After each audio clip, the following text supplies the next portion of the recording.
Hey guys, welcome to the shop. So today we're looking at what is for me a hard job, and this is hard because I'm trying to meet a quality standard while on a budget.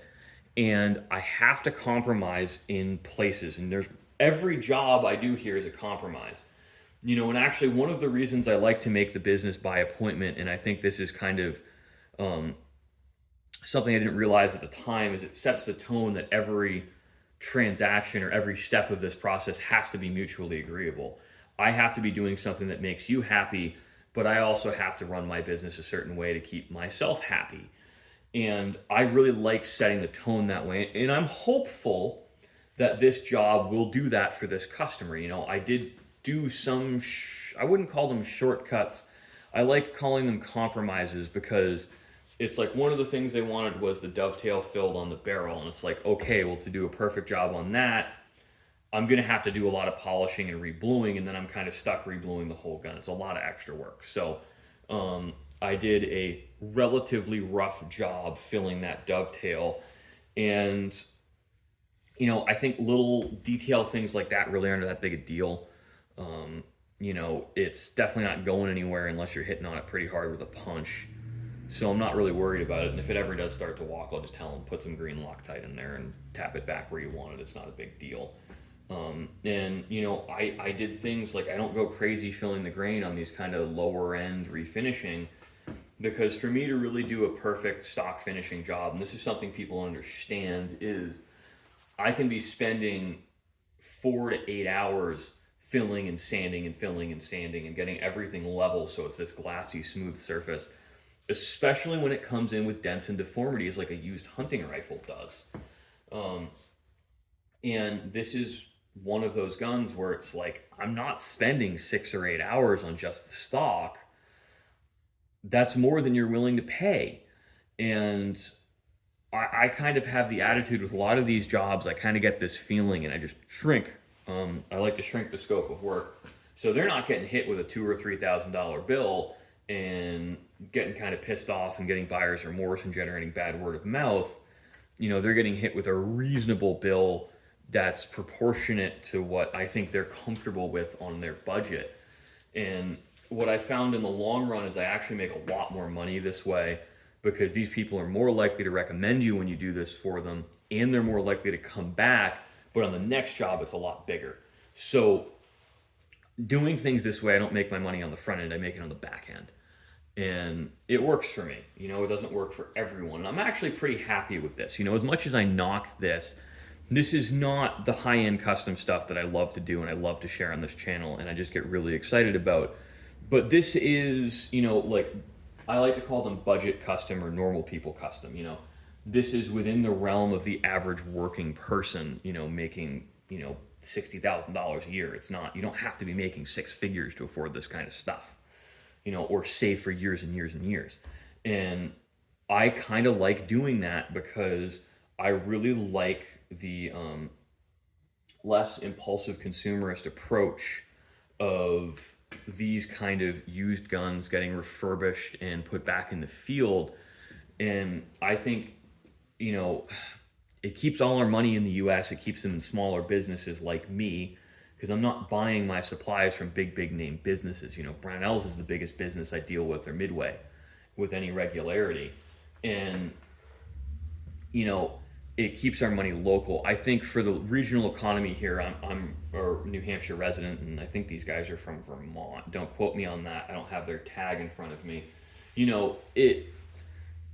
We kind of like to try and keep things local and spend local. And I like these refurbishing processes because it does a lot of that. And in some ways they're fun. Like I like these as a little bit of a intellectual break, but they're also a little bit intellectually stressful. And I think if you take anything away from this video, you should really try and look at, actually, I've said that, Wendy's is the biggest business I deal with any regularity. But making the customers happy is usually harder than the work. And I think that when you run a business, you should really put your effort into customer satisfaction more than the work. Because if you're good at the work's not very hard for you. And I'm not saying don't push and develop your skills, but I think that you shouldn't stress yourself out about it. And you should really work on your communication skills with customers and learning what they want, what they expect, and making sure that they get that. And make sure you're on the same page. I think that the customer communication and customer satisfaction is the single hardest part of this business. It's not the work. In guns like this, where I have to put a lot of effort into thinking about how am I going to get this to where the customer wants it without charging them an arm and a leg, because it's not really what they came here for. These are tough. Now, they're a little bit enjoyable. I think guns like this are where I really develop my skills. It's actually not the higher end custom stuff because I learn how to get things done in a more streamlined manner. And I can pull those lessons and apply them to the super complex, perfectionist work. And I think that has value, but it's tough. Like, it's really tough to recut these screwed up patterns. It's really tough to refinish these old, weird, misshapen stocks and get them to look nice.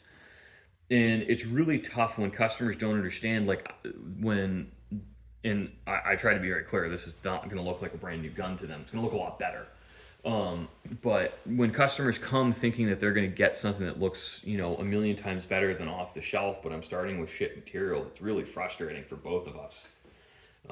In a way, I wanted to sell them a new stock set, but I think, this was a father and son. I think the son wasn't really looking to do that, between lead times and money. So I tried to, get a number out of him, like, what do you want to spend? We hit that as close as I reasonably could to accomplish everything they wanted in that budget. And that's what I did. But, part of me wanted to say, hey, I want to re-blue this whole gun. I want to polish it. Let me get you a semi-fit, fancy walnut custom stock set, all the bells and whistles. And they probably would have walked out of here spending, $2,500 or $2,800. And that's a lot of money. Actually, it probably would have been more than that if I did the bluing. It probably would have been like $3,500, all things considered, depending on, quality we did and what kind of finish we did. And I mean, like, the dad was kind of apprehensive about using a spray finish. I actually really like this spray. You need a gun to do it, but it's a million times less labor intensive, and it's less calendar time too, where I like to do 5 or 6 coats to really level it out, and then I can knock it back with sandpaper a little bit so it feels really smooth in the hand. And honestly, from 6 feet away, it actually kind of looks like an oil finish. I'm developing some new techniques where I'll actually get my coloration with oil and alkanet root underneath, and then I'll spray it so we kind of get the best of both worlds. I've got a stock curing now that I think turned out really, really well. And it looks like an oil finish when you're 6 feet away, but you've got the durability of spray. The only problem I don't like with the spray finish is it really builds up in checkering. So I've got to completely finish this, but then I can't make any slips or overruns with checkering because there's really no way to blend this finish. So it makes checkering a lot harder in that regard, but it's a compromise, and I'm good enough at checkering. It's not really an issue if I'm careful and I slow down. So you win some and you lose some, but that's what I'm talking about, where guns like this are really where you develop your skills and push yourself to the next level. I think my wood finishing has really improved in the last month, in no small part just due to this gun. And I've got some experimentations coming, and I'm teasing this a little bit, but it's going to be like my ideal hunting rifle, where I've got my 35 Whelen Howa, and I'm going to put a relatively plain, actually a very plain piece of walnut on it, and we're going to do all my finishing and checkering. I'm going to put it's Catalox, which is kind of like the poor man's ebony, steel grip cap. I am sticking with a 1-inch pad because I am a tender, delicate flower, and I don't like my rifles to kick that hard, but I love the 35 Whelen.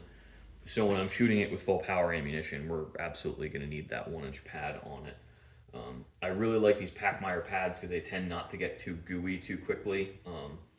And they're reasonably firm. I actually find if the pad's too soft, it's a problem for hard recoiling rifles. Whenever possible, I do recommend 1/2 inch pads to people if they want a recoil pad because they just look better. This looks like an ugly protuberance, but it's every gun's a compromise. I think this is going to be a very, very pleasant shooter.